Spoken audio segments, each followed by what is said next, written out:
Try it out. Yeah, a few people asked me to do the same session again, like next week. So maybe I'll run through that one again next week, Yeah, and then good. you want to do the one after that, and we'll kind of keep rotating and stuff. So Yeah. okay, recording is on, but that one was so bad last time in terms of the choppiness that it's totally unusable. Like I was watching it, man. I don't know how you guys put up with it, but anyway, a few people got some value out of it, so it's okay. I could hear you fine, John. It just was the just the Yeah, it's the stream. delays. Yeah, I know. It's pretty significant. Yeah, I just finished the Windows 11 reinstall too. So. Oh, you did, eh? Okay. Yeah. So that's good to go. Have they been in touch with you, Ben? No, but just I think like as of last night, everything's all good, so no issues. Oh, okay. Yeah. Good. I ran through some of my security courses as well today, and so yeah, all moving forward. Perfect. So if no one to call me, and I'll take care of mine. Okay. Well, why don't you get started, Ben? You run the show today. I'm gonna actually drop off in 15 because I'll try and stay for the whole thing, but otherwise you run it, and I'll share the recording and all the other stuff later on. Yeah, sure. Yeah, of course. And first of all, I'll say welcome to everybody. It's great to see you all here. It's an exciting ongoing discussion that we're having about AI as it continues to grow, and we're using it more and more and more. So happy to have you all in here as we give this more consideration and how we can more effectively use it in our day-to-day. And please feel free, like just ask whatever question you like. Feel free to use the chat. John and Rahul are going to support me just with whatever comes up, and I'm happy to answer questions as they do come up. And I've got my chat window open now. So first of all, we're going to talk a little bit today. Thanks, Rahul. I like the thumbs up. That's great. What we're going to talk about today is the different models that are available to us as LLMs. Now, I'm going to use that term LLM. So please tell me, what does that mean? LLM. What is LLM? Anybody maybe put that in the comments so we can see that? What is LLM? If you don't know, that's okay too. That's all right. There you go, Alice. Thank you. Large language model, exactly. So we use that quite a bit now, of course, because there are many large language models. Now, what does that mean exactly? Well, if we got to break it down, first of all, it's large, right? It's been trained on a lot of data. And as a result, it has a lot at its disposal to use, and it's been trained on all of that data. And so as you use that model, then you are effectively associating with it in the way that it was trained to be. And so for all of the LLMs that are out there, they're all trained in different ways. What do they all have to focus on in different ways? And of course, those who are building it are the ones who decide really what's the focus that it will have. And so everyone has those different ideas, right? And exactly what they're going to focus on. So as they do, what the end result is the LLM that is theirs. And so we have many, many, many LLMs today.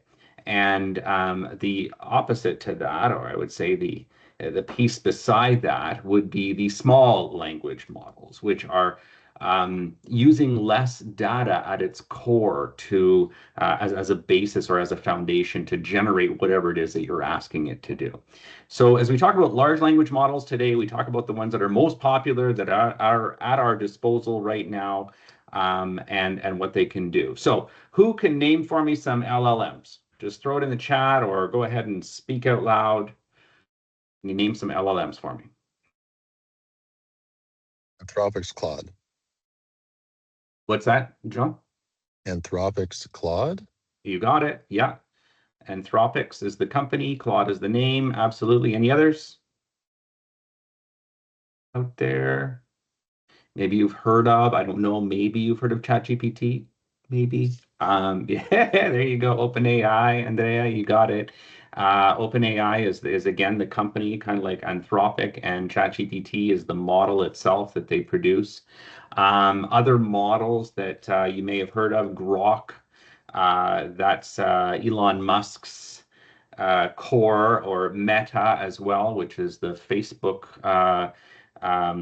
backdrop, and then oh, beautiful, Andrea, Gemini, exactly, which is Google's. You got it. So we're going to talk about some of these, because really the question is, well, why would I use one versus another? Now, anybody want to tell me what you are connected to likely through your organization in particular? So a lot of organizations today are using one particular, call it a model that they're very familiar with, very comfortable, or starting to use more and more and more. Do you have that at For example, in mind as to what that is, John? so for example, like they're using Copilot. Can you explain how Copilot is that an LLM or does it use LLMs or how does that work? Yeah, great. Okay, so actually, when we get into, hey, look at that, what a perfect. We have both Claude and GPT. Exactly. And that's really on the Copilot, isn't it?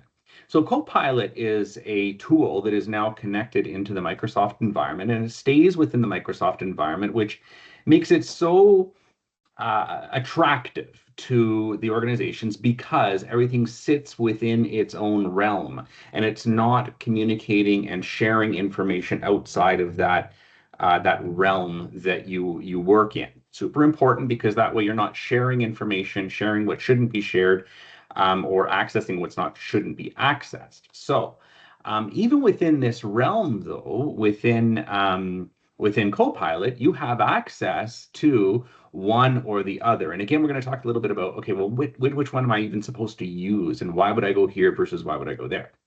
And we'll expand that a little bit further. But I also want to ask you, have you used LLMs outside of your work environment? Just give me a hands up, yay, whatever you like. Have you used LLMs? Andrea has, okay. Hoda has, perfect. John, love it. Yeah, absolutely. So what are some of those LLMs that you're more using at home? And maybe if anybody wants to say why, I think that's a great starting point too, as to why you might use one tool over the other at home. No one is planning vacations using Chat GPT. My You're girlfriend is. planning Yeah. vacations, Rahul? Yeah, No, I'm, perfect. I'm just commenting. I think summer is coming, so a lot of people must be planning vacations using Chat GPT, isn't it? Yeah, yeah, absolutely. And now you're actually getting to the point through ChatGPT where you can even get it to book your vacation for you as an agent, right? Which Yep. is which is really cool. Hoda is using Perplexity. Great. We're going to talk about that too. What is Perplexity? And okay, good. So you know what? We're used to using different LLMs, right? And maybe the ones that we're most comfortable with, maybe the first one we were ever introduced to. I know for me it was ChatGPT. When I knew nothing about AI, LLMs in general, I went straight to ChatGPT because that was the one that was very, very popular and by far, the one that was most used. Um, was this Hoda says found out Gemini reads my Gmail? Yep, absolutely. Yeah, it does. Privacy concerns, I don't blame you there, Hoda. So that's absolutely critical as we talk about a little bit more about the privacy piece and the connections that it can actually achieve and what it does. So we're going to get into all of those pieces. But like I said, as I started, it was ChatGPT, and that's because it was just so widely available and everybody was using it. And I was learning a lot about AI, but then as I got into that world, I started to learn more about what LLMs appeal to what and why. And so we're going to talk a little bit about that, different some kind of scenarios where we would use different LLMs. I want to start off though by talking a little bit about how an LLM is very well trained, like I said from the very beginning, and you may consider it to be like this awesome uh, new person in the team. Okay, like they were just hired, they have phenomenal knowledge, new university grad, and these guys blew it away as far as their scores were concerned. They know everything, way more than we know, and we've been in the job for 20 years. Okay, but they know a lot. Now, what they don't know is the intricacies of the department. What they don't know is who can I trust? Who can I ask for this? Who will help me? What they don't know is scenarios that perhaps haven't even been seen before or very, very rare. And so, the practical application of knowledge is not something that an LLM has. So even though it can give you a lot of information and it can sound like it really knows what it's doing, it can sometimes be wrong. And then that wrong can also can lead you to the wrong path, and that can be obviously troublesome. right? So we're thinking about someone here who is brand new in the team. They have a lot of knowledge like crazy, but they don't have what you have, and that is experience. And experience counts for everything when you are doing your role. And so we have to have that caveat of that understanding of an LLM as we start to use them in our day-to-day world. However, where LLMs are very, very good, I'm going to talk about 6 different pieces where an LLM actually provides a lot of information. We'll talk a little bit about what LLM is good for what as we go through all of these pieces. You only have access to Claude or GPT in your Copilot environment, and that's fine. At home, you may also have Gemini, you may have Perplexity. We'll talk a little bit about those pieces and how you can even use them at home like Rahul is doing to book his vacations.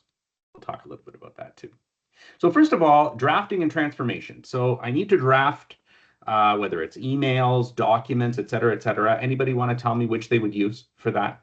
Drafting and transformation, taking a text perhaps that has already been provided to us, transforming it into another more readable text. Anybody have their experience doing all of that? Copilot. Very, very good. So yeah, actually, this is really a best fit for Claude. Now, for those of you who have used Claude, you will know that it is great at putting anything into plain language, making it very readable, making it very useful as far as perhaps summarizing and very very natural sounding in what it does. So the risk, of course, though, that it could include facts that weren't actually in its source. And so you've got to be careful with the output. In any LLM, that's the case. Whatever it produces, you need to look at it and say, does this fit what I need it to fit? And that may be very much just your brand, right? Does this sound like me? Does this sound like what I would want to produce? Yes or no? And then, of course, check the facts. It was actually very recently, and even in one of my LinkedIn posts, actually very recently, was about how New York Times came out with one of the journalists to say, don't use AI, you shouldn't use AI, because they actually misquoted another individual by just basically using AI that said, hey, very confidently they said this, when in reality they didn't say anything like that. So we have to actually validate and check that what it's producing is what we want it to and what is correct. So again, the human in the loop, that's us, absolutely critical in using any of the LLMs. Next, after the drafting and transformation, I'm going to talk a little bit about extraction, structuring. This is where now ChatGPT or Claude can work very, very well. Structuring information, taking information out. So you can give it a lot of data, an entire book, and say, this is what I'm looking for. Who will do best at that for LLMs? Yeah, again, you're talking about ChatGPT, Claude as well. Very, very good to trust that what it's pulling out of that data is what you're looking for. So, and it may just be that you have a very big document, but you don't have all the information that you're specifically looking for. Dump the document in and ask it, based on this, what's this? And it'll give you the information you're looking for. So that's your synthesis, your analysis. Conversational interfaces. Now, this is an interesting one because I love Claude when it comes to conversation because of the way it interacts. And again, the language is very, very good. However, when it comes to the interfaces and the connectivity to the other channels that you may be finding within your organization or however you want to connect it, that's where ChatGPT actually comes in a little bit easier. There is better connectivity with ChatGPT. That doesn't mean tomorrow Claude or Gemini won't be better, but as of right now, ChatGPT is still the easier one to work with when you're talking about making those connections as needed. And that's really for the conversational pieces, your chat bots, the ongoing chats that you have, and even maybe answering the phones, those tools that are very popular now, becoming very useful. What if I want to do some reasoning though?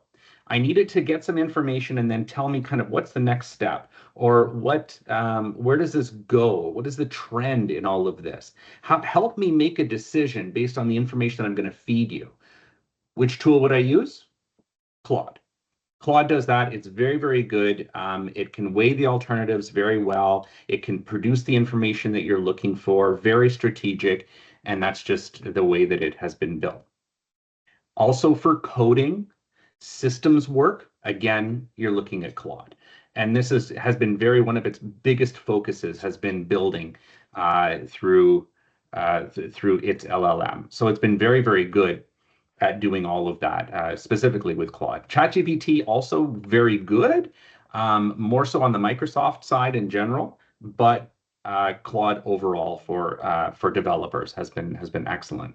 What I personally like actually is the Claude Code, Claude Project, Claude Cowork, I should say. And so you're actually able to download that right onto your PC. This is probably in a more personal environment than a work environment, where you can start to develop code for yourself as well and build agents. So that's kind of a little bit down the road for everybody, but it's really, really cool what Claude does for all of that. Some of the things I want to mention, though, that you should never use an LLM to do. If you have high stakes factual retrieval, so I need to know and produce, for example, a board deck that speaks to these particular points.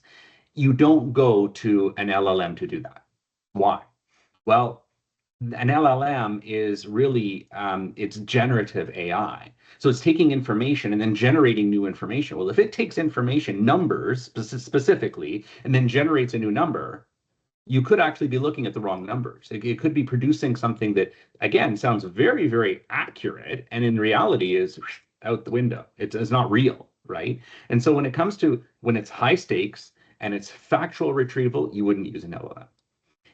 Same for deterministic calculations. So if you need it to determine something based on more information that's provided, so it calculates out and says here, again, an LLM, generative AI in particular, is not really for that.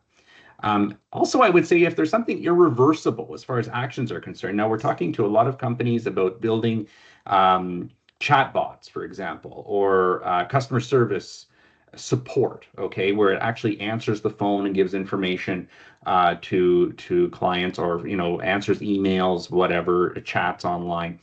And so when it gives instructions, it says go do this, those are irreversible actions in the sense that now the client or whoever you're speaking to is going to go and do what it says to do.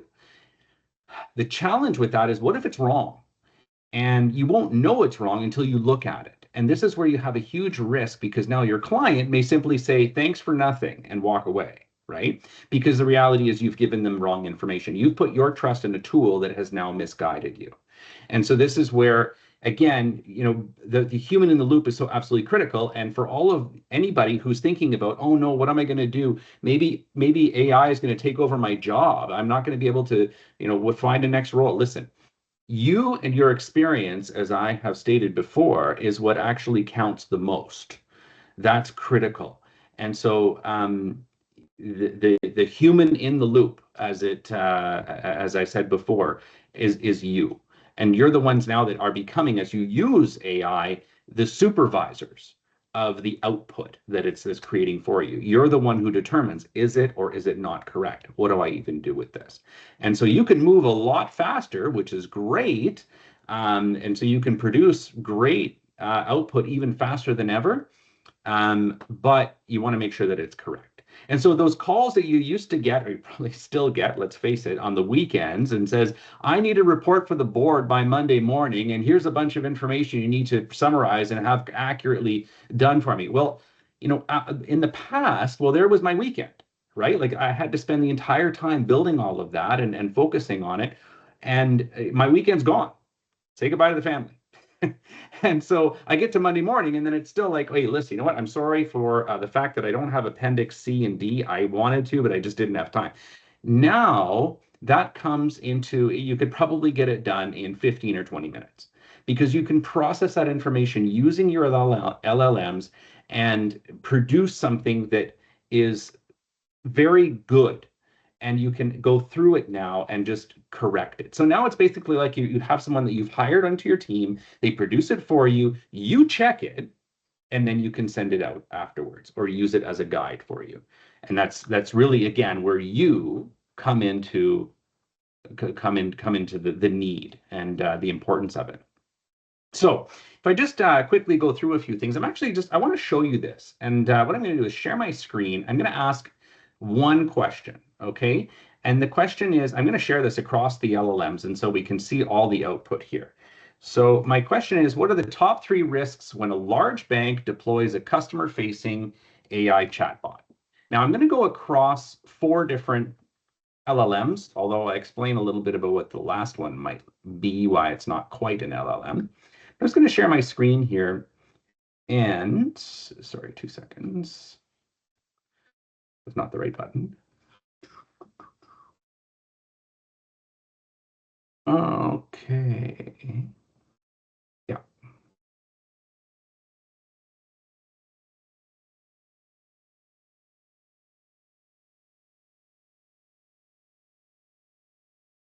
All right.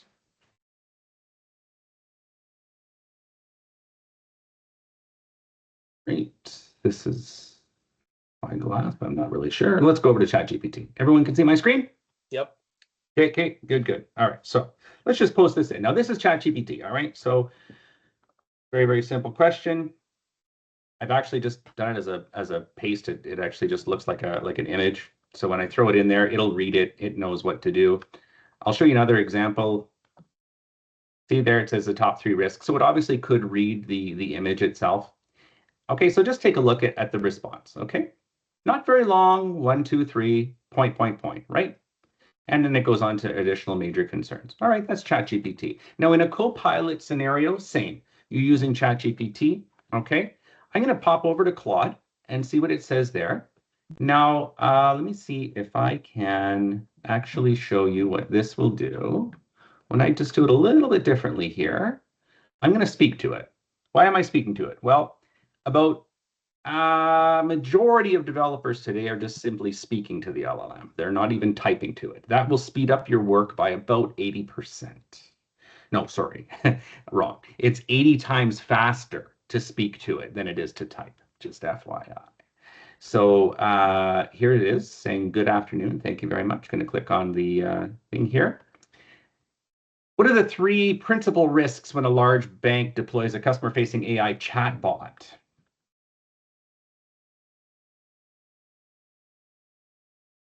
Enter, enter, and you can see it thinking. Notice that it's thinking a little bit more deeply, and it's taking a little bit more time. Thank you, Claude. However, which option am I using down here? Opus 4.7. If I just adapt this, you can see I've got different models here that I can use, and they're all for different reasons, and I'll explain that in a minute. But these models are actually very helpful to go through speed and then accuracy. So then the one I'm particularly using, I know John will be happy with this, is the Opus 4.7. It's very recent and very, very good as far as the output is concerned. Let's see what it has to say about this question. 3 principal risks when a large bank deploys a customer-facing AI chatbot. Oh, 3 as well. Also not long, however, far more detailed. Far more detailed. Easy to read, easy to copy paste. And you want to make sure, of course, that it is accurate. Now let's pop over to Gemini. We can ask the same question. Again, I want to use the same tool to be able to just talk to it. What are the top 3 risks when a large bank deploys a customer-facing AI chatbot? Gemini actually makes it a little bit easier, just less clicks, less ... And you can see it's longer for sure. It's very wordy. Okay. One of the things now that you'll also see in the Gemini output is it actually has the links, many of the links where it has found the information. And if you want to go deeper, you can see it there too. So a lot more information. Very, very good. If I wanted to go actually back to the Claude piece, usually Claude, this is interesting, but it's not here, but usually Claude will end with a question that goes into clarity just to specify a little bit further. And so sometimes that's there. So back over to Claude. Now, let's go over to Perplexity. Perplexity, there we go. That's on the computer side. I don't want computer. I just want the regular chat. Okay. So again, I have the dictation right here. What are the top 3 risks when a large bank deploys a customer-facing AI chatbot?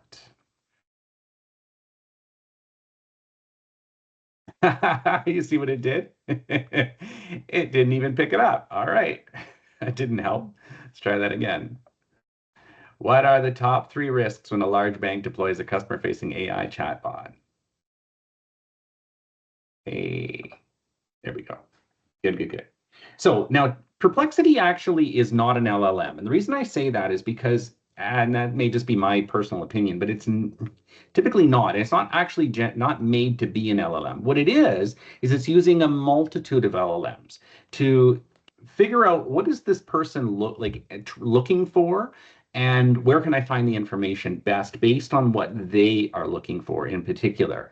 And so it may use a variety of LLMs. Now, if I just look, for example, and I can show you this, again, we have the answers just, right here. We have follow-ups that can go with it. But if I select the model right here, notice I have all of these models. There's ChatGPT, there's Gemini, there's Claude, there's Kimi. Like it depends. Again, it'll use what it's being asked to say, okay, what might be a good LLM to ask this question. If I were to go over to the pro version of Perplexity, I can choose which model to use specifically myself. So there you have it. There are the different LLMs and what they do, and why you might choose one over the other, what it might do for you. Like I said, in the world of business and what we're seeing today, even Microsoft has now moved over to more of the Claude output. You can actually integrate Claude now into Word, Excel, PowerPoint. You can add that on as an add-in. I'm not sure at an enterprise level if you can do that, but I know on a personal level you can. So that again can help with the Claude pieces, but again, it depends on what it is that you're looking for and why. So it's important to know everything that's out there and what you can use, what's actually good for you and your output. You are the master of your own future. So with that, any questions, guys? I know we're at time. Any questions? There's no question. This is great because even I was wondering why is Jonathan asking us to use Claude when we have Copilot and like there are several versions. So this helps clarify the doubts. Thank you. Good, good, good. Absolutely. Yeah. And you know what? Test the output. So you saw me put it in. Like I asked the same question across 4 different models. Fine, you see which one works for you. None of them are wrong. It depends on what your personality is and what your output you want is. So try it out. What I also need to be careful of and add here, folks, is listen, I'm not asking you to use LLMs that you are not authorized to use within your organization. They're the ones who decide that, of course, from security settings, et cetera, et cetera. So please don't venture out of that. Some of these models are some that you can use at home. Others, like for example, you have ChatGPT versus Claude in your Copilot environment. Great, you can decide which one you want to use. But if you're practicing at home and doing whatever you want, just please, obviously, do not share company information outside. Andrea had a great point, Ben. Oh, sorry, I was saying, Michelle. Andrea had a great point. She said it'd be great if it replied to you. Andrea does reply to you. We can show you how to do that another time. Yeah. In the apps, you can talk to Claude. You can talk to ChatGPT. I do most of my driving most of the morning where I have it teach me things that I don't know. Like I didn't know what an LLM is one day. And I was like, I just asked my ChatGPT when it was in voice mode and said, hey, what is an LLM? And it basically spent time and I had dialogue with it. So, yeah. In your personal setting, if you're using ChatGPT or Claude or whatever directly, hit the little speaking thing. In real time, you can have dialogue with it. But I don't know whether, that's working in Copilot. So, sorry, Vishali, you had a question? Yes, I do have a question. So we have all these tools and definitely Copilot, we understand there's models that we could use. But outside, and we have these number of AI tools. What is a good investment? We can't obviously pay up all these different tools and subscriptions and everything. And what's a good investment versus, how do we know that? How do we explore that? Or would you be able to provide us a little insight to what is the right amount to spend and what is a good tool to spend on? Vaishali, that's a great question. And you know what? I think between John and Rahul and myself, we'd probably all answer it differently. Or we might all answer it the same way, but pretty Yes. much everybody that you ask is going to be thinking about their own personal use of it. I've had great experiences across all the LLMs for different reasons and for different things. So, like Rahul said, ChatGPT, he's looking for the family vacation, right? And maybe that's his go-to for that particular thing. And what I just showed you, actually, by the way, I can mention this, is that for chatbot AI, for ChatGPT and for Perplexity, I don't have accounts with them. So I'm using the free version. And what you're going to see too is that it actually gets better and better as time goes on. So the more new models that just came out today will eventually be in the free version of that model as time goes on, and newer versions come out and are applicable to the pros that are paying for their subscription. I personally wouldn't suggest on a personal level to go beyond just a simple pro plan, for example, at $20 to $25 a month is probably all you would need. And that would even maybe be beyond what you would need. I use the pro plan for Claude, and I also have a pro plan for Gemini. Two very, very different reasons. On the Claude, I'm actually getting a lot of very good output, and I'm able to develop, which is fantastic, and they continue to add to it, which I love. But again, they're two very, very different reasons. And Gemini goes. I'll say this. You know what? Something I've really observed, and I'm sure everybody here would agree with me, is that Claude is really focusing in the business environment and the Yeah. developers environment in a fantastic way, where Gemini is going more on the personal side, the shopping Yeah. side, the information side, the usual day-to-day functions. And they're also, of course, incorporated with so many other pieces that you may already have at home, like Nest or Alexa, et cetera, et cetera. And so that's where it really gels nicely, is that Gemini. Um, on the other side is Claude, and that's really in the business side and on the development piece. That's just my observations and what I'm seeing, as I'm sure everyone And else in the is. Chat GPT, for example, in my phone, I have the Chat GPT free version of it. Um, for personal information that we put in, and sometimes, I mean, obviously it's recommended not to do so, but if you're using names or if you're using something, does it matter if it's a licensed version versus a free version? I mean, I've heard these or read these articles that they say if it's a free version, you're not liable to anything, or the company's not liable to you, versus a licensed version, they might not like use your personal information for anything else. Is that a Yeah. true statement? You know what? As far as the liabilities are concerned, I'll leave that in their hands. But when it comes to the licensing and you paying for it, one of the things I know you're able to do with LLMs is once you pay for it, you can turn off the sharing of information so that it Mm. it stays within so you can actually manually turn that off. And a lot of the free versions, you cannot do that. So it's already Yeah, I put a using screenshot That's of that, exactly what Ben. I think that's the articles that said in the free license, I think all your information is shared. I don't know how much of that I is think I really think a you bad you need to thing. investigate that, Vishali, because Yeah. there are some models in which Mhm. you if you don't have a paid subscription, you have to manually take the effort and go into the settings and turn it off. Like don't share my data or don't use my data for training purposes. Whereas if you have a paid subscription, for some models, it is turned off by default.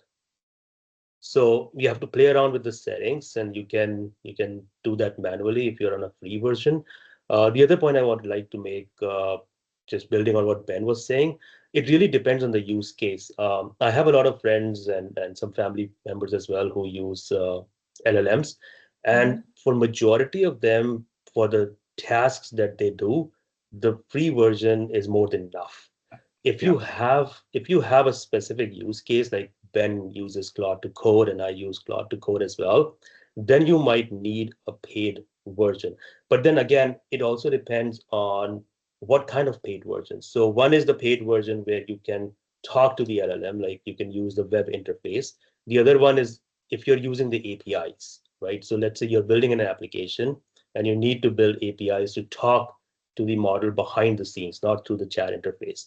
That's a different type of a paid subscription. And Mhm. And that is needed in certain use cases, right? But for the majority of stuff, the point being, it should be more than enough.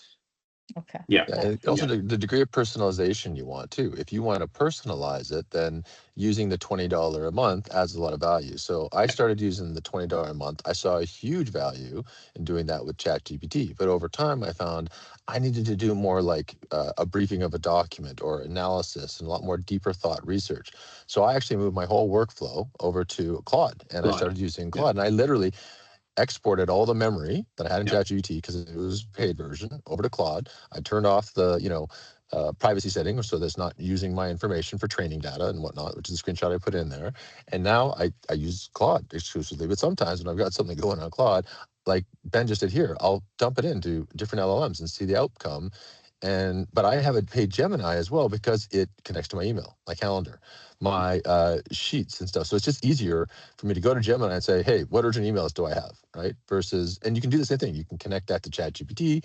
You can connect that to Claude. I just find that Gemini, I don't know, it's more responsive. It's a little bit, smoother with connecting to other Google apps. But, unfortunately, the answer is a consulting answer. It depends. Yeah, exactly. On your use case. So. Yeah, and John is the person who would fact check the output of one LLM with the other LLM. All the time. All the time. Well, for work I do, right? Like I kind of write something, or I'll take something that I've written. I'll be like, I like it. I'm not sure. I'll dump it into another and say, hey, what do you think of this one? And then I'll be like, oh, that's better. Okay. Then I'll kind of create a workflow where I'll kind of bounce these things off of each other. So again, it depends, but it's whatever you feel comfortable with. Like I switched my whole workflow to Claude because I found I'm just so much of the time I'm creating briefs, or I'm like writing a sour MSA, or I'm doing some deep research. And I find that one best suited my use case. But, I'd say the average person, probably Gemini and ChatGPT is probably what, like my girlfriend was writing a report cards for kids the other day. Or like starting to write report cards, she dumped in what she thought about this kid who was like just a nasty kid, and said, "Hey, write this in a tone and friendly way that meets the Catholic School Board's reporting card requirements." Now it gave it back to her, and as Ben said, she didn't copy and paste it. She edited it after giving it the raw. Like she said, this kid's a pain in the ass. He speaks up. He throws things. He regularly poops his pants. Like she put everything in there, but it kind of niceified it, and then she edited it. And then she put it in, and it saved her more the stress of like an hour of editing. It just gave her a personal assistant, like a copywriter, to help her on demand. So like to his point, you never want to take these things literal, right? You have to add your thing. Now, the advantage of paid versions is you can add some of that, use this tone, use this kind of speak, right? So anyways, but I think we're out of questions. I know we're over time. Yeah, we're way over time. Did anybody else have anything else? Because this is great dialogue. We could go on all day, 100%. But I think if anybody has anything really, urgent, if you want to ask now, otherwise, I think just email them in, and we'll try and answer the questions either in the next session or in other areas. I think I have all the questions for Copilot. Andrea will kill me here. But I have a whole lot of questions for the next send them in, guys. We'd love to help them because that's what this is. This is meant to be a 30-minute. That's what this is for, right? Exactly. Yeah. Please. There's no wrong answer and there's no stupid questions. It's the product Copilot that's used for contact center more and it's fun understanding now that we've gotten into testing a little bit. It's fun playing around with the system. It's fun understanding how it behaves, but what we don't understand is the acceptance criteria. It's like, how much of it is okay versus how much of it is not okay. And that's a generic term. I don't think it's very specific to contact center. I also think it's like, how does an AI interpret? What is the best way? Which are the really good models to be used? Things like that. I have these very Send those in, Vishali. Send those questions in, and we'll table those at one of these. The last time I showed everybody quickly, in a very choppy way, how to customize their Copilot, which is very specific to your client's use case right now. I'll do another one of those sessions next week. But if you want more on Copilot, we'll do another more tailored session towards that. Like every week, we're gonna, Rahul's gonna cover some stuff about agentic AI in another session, right? Like we're gonna kind of take turns, but we want this to, be valuable for you guys, and we also want to learn from your use cases. Like, what is it you're struggling with? Like, I give an example. Somebody I sat down with the other day, they were struggling with how to be able to get a certain output. And I said, well, ask Copilot. I want you to achieve this. tell me how to tell you in the right way to achieve this. And it gave them stuff that they were like, oh, I never thought about it that way. Well, that's because you're not a computer, right? Like, we don't naturally think the way these do. So let's ask them to help us, kind of thing. Sorry, but I think we got to wrap. But May, do you have one other question before we go? I have very quick question, and I don't want to type it in. So my use case is I cruise a lot, right? And when I book the ticket, sometimes it's very expensive. But what my agent does is he's willing to match the price. If in the future the price drops, he's willing to match it. But the worst thing is he's not a proactive agent, so I have to search it every time. Is there a way we can automate it so that as soon as AI Yep. sees that the Yep. price drop, it will alert me? There is a way. There is Andrea, a there's a way. way. 100%. Oh, There Of is a course way, there's. Melissa. I was And I just would also say imagining, Andrea. you're also going to see actually Gemini is coming out with an upgrade this summer that speaks to the shopping network that will actually overtake all of your shopping needs, which is fantastic. That's coming out this summer.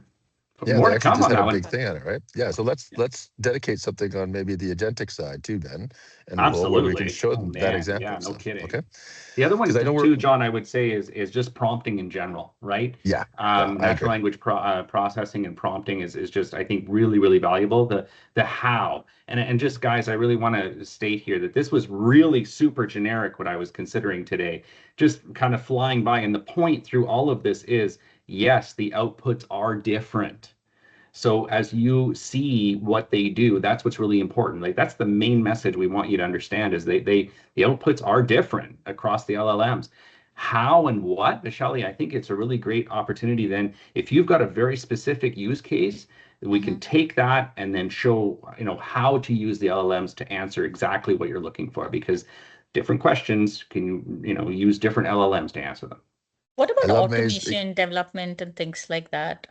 If you have to, supposing there's email, and I want to put that into our SharePoint on a daily basis, is like how do we automate and how do we connect that integration between maybe Copilot and our